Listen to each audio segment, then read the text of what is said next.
Chinese Communist Party reveals its plans for Taiwan under Xi Jinping's leadership. It has major red flags.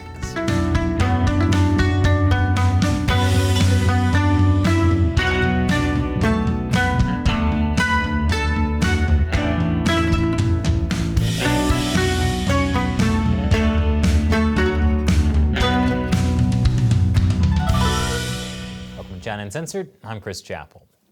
For decades, the Chinese Communist Party has wanted to conquer Taiwan. Peacefully, ideally. Because when has the CCP ever resorted to violence?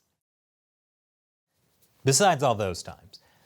But violence takes effort, and for some reason other countries disapprove of it. So the Chinese regime would like Taiwan to just surrender quietly. That's why it's been pushing for the One China principle and its one country, two systems framework. The One China principle says that there's only one China, which is the CCP-ruled People's Republic of China, and that Taiwan is part of that China. So basically, it's a complete lie. Meanwhile, One China, Two Systems is the framework that the party promised to use to rule Hong Kong and Macau, letting them keep their own government systems, including independent legal systems. So basically, a big fat complete lie. But One China, Two Systems is the Chinese Communist Party's way of envisioning reunification with Taiwan under its rule. It's kind of like Brad Pitt and Jennifer Aniston getting back together, if Jennifer Aniston was forced into it and had to surrender all autonomy. Okay, also if Jennifer Aniston had never actually dated Brad Pitt. Because when the Chinese regime uses the word reunification, that's propaganda.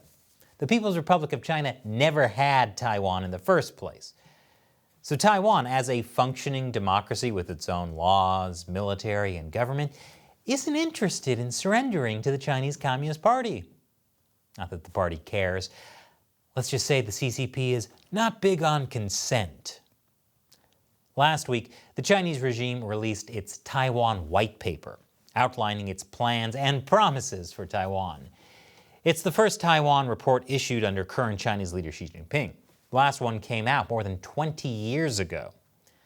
And the timing of the release had absolutely nothing to do with U.S. House Speaker Nancy Pelosi's recent visit to Taiwan. I was totally planning on releasing that months ago. It's just a coincidence that it was hurriedly scribbled on the back of a McDonald's napkin. This white paper has some very alarming differences from the 1993 and 2000 papers. Back in 1993, the Chinese Communist Party promised Taiwan a high degree of autonomy as a special administrative region, at least on paper, which worked out so well for Hong Kong.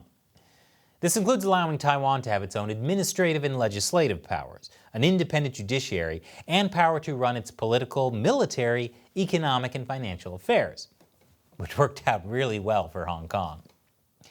In both the 1993 and 2000 Taiwan White Papers, China even claimed that it would not send troops or government personnel to Taiwan, as long as they surrendered quietly. The Chinese government even okayed certain economic and cultural agreements with foreign countries. And when has the Chinese Communist Party ever shown itself to be untrustworthy? Same joke? Well, Chinese leader Xi Jinping is at least a little more transparent about what the Communist Party actually wants to do. The report is clearly Xi's way of strengthening his political position before the Communist Party's 20th National Congress, their big meeting that will happen before the end of the year, the one that will cement his grip on power. At least he hopes. He wants to take credit for adopting new and innovative measures for Taiwan, with a holistic approach to cross-strait relations. Holistic, huh? I don't recall the holistic healing shop aligning my chakras by conducting military exercises outside my house. Because this holistic approach happens to not renounce the use of force. Nothing's off the table for China. That explains why China's ambassador to Australia said Beijing will use all necessary means for Taiwan unification. As for what that means, he said, "You can use your imagination." Wow, this guy is not a great diplomat. Anyway, it doesn't take much imagination to know what China's prepared to do. I've already flashed that long list twice already. This document should be a warning to both Taiwan and the entire international community that Xi's plans go beyond just Taiwan. I'll explain more after the break. Welcome back. China published its first white paper about dealing with Taiwan under Xi Jinping. It also shows just how important Taiwan is for Xi's global ambitions. Let's first look at what Xi actually plans to do to Taiwan. The latest Taiwan white paper still maintains that the rights and interests of the people in Taiwan will be fully protected after unification. Although Xi Jinping saying your rights will be protected is like Hannibal Lecter saying your liver won't be eaten with fava beans and a nice Chianti.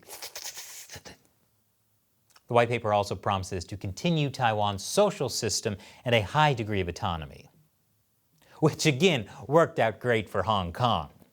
And wouldn't you know it, this new Taiwan white paper didn't make any promises about not sending troops and government personnel to Taiwan. So essentially the offer is, let us take over and we'll let you keep your rights if we feel like it. Or we'll kill you. I never thought I'd say this, but with negotiation skills like that, they really should consider reading The Art of the Deal. The paper also makes no mention of Taiwan being able to retain its own army, unlike the previous Taiwan white papers. But don't worry, China won't target people in Taiwan. Use of force will be a last resort. Just trust them. And ignore the fact that sometimes their first resort is their last one. The Communist Party will only be forced to use force, aka take drastic measures, in response to provocation of separatist elements. What kind of separatist elements? There's no room for separatist activities in any form. Like, for example, when Hong Kong banned a film because it showed a 1-second scene of a protest. China's crackdown on Hong Kong is a huge red flag for what's to come for Taiwan. But only if you think history is anything to go by. This time will be totally different. And next time, Lucy definitely won't pull the football away at the last second. But the Chinese Communist Party isn't hiding what's happening in Hong Kong. Instead, they're calling it a resounding success. Someone should probably tell them that the winners write history, not the present. We can see what's happening, you know. If you think the party doesn't have the same plan for Taiwan, well, their Taiwan white paper explicitly calls out Taiwan's Democratic Progressive Party for adopting a separatist stance. And it doesn't take much imagination for what would happen to them. Seriously, hustler magazines leave more to the imagination than the CCP does. As for everyone else, the Chinese regime will make sure that they'll free their minds and teach truth from facts and the right political orientation. Which totally explains what China's ambassador to France meant when he said China would re-educate Taiwan after unification. Do they know that 1984 is a novel and not a playbook? The Taiwan white paper explicitly shows China's plans for Taiwan aren't just about nationalism and unity. They're also about China's strategic interests and global ambitions. China knows that it needs to conquer Taiwan to break the first island chain and exert influence in the Asia-Pacific. That's why the Taiwan white paper says unification is the only way to avoid the risk of Taiwan being invaded and occupied again by foreign countries, to foil attempts to contain China and safeguard China's interests. So, to keep Taiwan from being invaded, they're going to invade them. That's like a bully shoving a kid in a locker to prevent other bullies from shoving them in a locker. Gee, thanks. It's necessary for China to be ready to fight against any force standing in its way. This clearly indicates that Xi's ambitions with Taiwan play a greater role in his global strategic interest. And we could see China push the international community to fall in line. One way the Taiwan white paper does this is by justifying China's interpretation of UN Resolution 2758. The latest Taiwan white paper claims the resolution settled the Taiwan question, backs the One China policy, and denies Taiwan's status as a separate government. Except that's not what it does. That resolution just allowed the People's Republic of China to join the UN. It doesn't mention Taiwan at all. The resolution contains no mention of a Chinese claim of sovereignty over Taiwan, nor does it authorize the PRC to represent Taiwan in the UN system. When it was passed back in the 1970s, even Chinese Foreign Minister Zhou Enlai admitted that if UN Resolution 2758 is passed, the status of Taiwan is not yet decided. Whatever Zhou said back then doesn't mean the Chinese Communist Party can't lie about it now and get other countries to accept their lies. In recent years, Beijing has managed to further institutionalize and normalize its stance on Taiwan within the UN by signing secret agreements with UN bodies, restricting Taiwan's access to the UN and its facilities, and embedding PRC nationals across various levels of UN staff. Speaking of lies, the Chinese Communist Party also claims that the One China principle is a universally accepted norm. Universally? How is that universally accepted? Oh, you mean Universal Studios having John Cena kowtow to China so the last Fast and Furious movie could get their money. Gotcha. The point is, the Chinese regime will definitely push countries and movie stars to isolate Taiwan even more.